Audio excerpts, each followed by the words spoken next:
¿Alguna vez has oído hablar de los misteriosos túneles de San Fernando? Han sido objeto de especulaciones y leyendas durante décadas.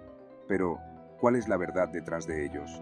Agustín de Orozco, en su Historia de la ciudad de Cádiz, escrita a finales del siglo XVI, ya afirmaba que existían en aquella época cuevas y subterráneos entre el castillo de San Romualdo y el propio puente Zuazo.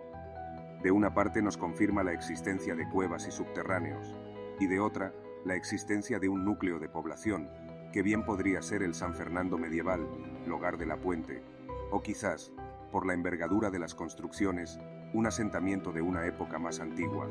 De todos es conocido cómo se ha transmitido por tradición oral la existencia de túneles que atraviesan la ciudad de San Fernando en una u otra dirección. La fantasía popular ha dejado volar su imaginación, conectando por medio de estos túneles conventos, iglesias así como el castillo, y aún la zona del Cerro de los Mártires. Recuérdese las dos entradas que existían en el antiguo canal, y que según la tradición también tenía comunicación con los demás. Pero fantasía aparte, no cabe duda que en el fondo subyace una realidad que se ha ido transmitiendo de generación en generación. Muchos mayores recuerdan que estos pasadizos sirvieron durante la Guerra Civil para esconderse o poder escapar. No tenemos noticias de qué época pueden datar estas obras subterráneas y si todas ellas corresponden a un mismo periodo, o por el contrario, obedecen a necesidades concretas de distintos tiempos. La isla jugó un papel importantísimo en la Guerra de la Independencia. Esto pudo ser un motivo más que justificado para construir este tipo de subterráneos, pero no el único.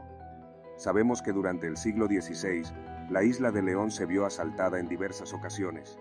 Por citar solo algunas fechas, en los años 1518 y 1522, los berberiscos desembarcaron con éxito en nuestras costas, y en 1574 lo hicieron los turcos. Mención aparte merece el ataque anglo-holandés de 1596, en que tan valerosamente defendió el castillo el capitán Martín de Chaide.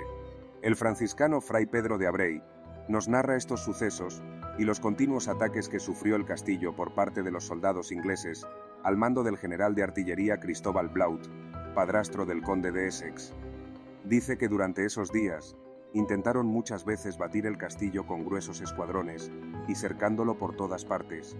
Continúa diciendo cómo el alcaide que lo guardaba lo defendió valerosamente, matando desde las almenas a muchos enemigos, añadiendo textualmente: la poca gente que dentro tenía estaba tan amedrentada que iba disminuyendo, tanto, que llegó el día en que solo se encontraban en su interior el capitán y un criado, al cual envió diversas ocasiones a pedir al duque de Arcos gente de socorro.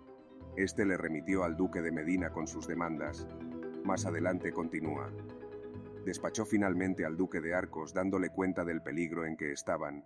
Respondió que no era posible defender la plaza y que la abandonasen. Tras estos comentarios cabría preguntarse, ¿por dónde saldrían los soldados que desertaban del castillo? ¿Cómo se comunicaba el capitán Martín de Chaide con el duque de Arcos?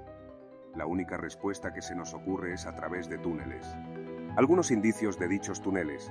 Hay personas que en sus años jóvenes han recorrido algunos tramos de un túnel existente en el castillo, auxiliados por rudimentarias antorchas confeccionadas por ellos mismos y que corrían hacia la entrada cuando éstas se apagaban.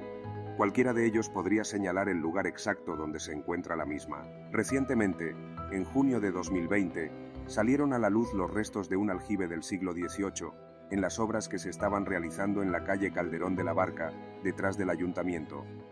Lo cual pone de manifiesto que existen estructuras antiguas bajo el subsuelo de nuestra ciudad.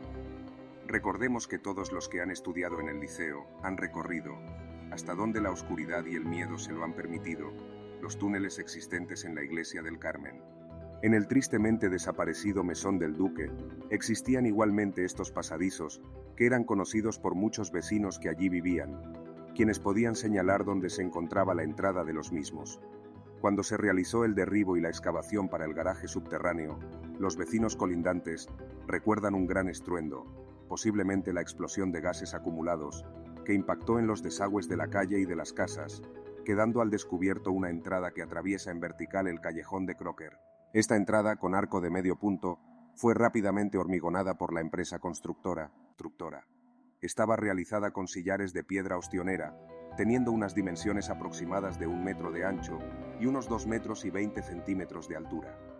Creo que estos testimonios hablan por sí solos y son una prueba elocuente de lo que nos han contado nuestros mayores. Cabe destacar también la más que posible existencia de un antiguo túnel que uniría el convento de las Capuchinas con el Colegio de las Carmelitas, y del cual muchas antiguas alumnas del citado colegio han afirmado conocer su entrada. Este túnel se encontraría bajo el subsuelo de la calle Constructora Naval, que separa ambas instituciones. Otras leyendas afirman que existiría una compleja red de túneles que atravesarían todo el subsuelo de la calle Real, uniendo enclaves tan distantes entre sí como la Iglesia Mayor, la Iglesia de San Francisco, la Compañía de María y la Iglesia del Carmen. Si esto fuera cierto, dichos túneles habrían salido a la luz durante las recientes y prolongadas obras para el trazado del tranvía a través de la calle Real, pero nada de esto ha trascendido a los medios, por lo que su existencia continúa siendo un misterio. Es posible que los secretos de los túneles de San Fernando nunca se conozcan por completo, pero el misterio que los rodea solo aumenta su atractivo. ¿Quién sabe qué otros tesoros escondidos se encuentran debajo de esta ciudad histórica? Gracias por ver. No olvides suscribirte a nuestro canal para obtener más visiones fascinantes de la historia oculta.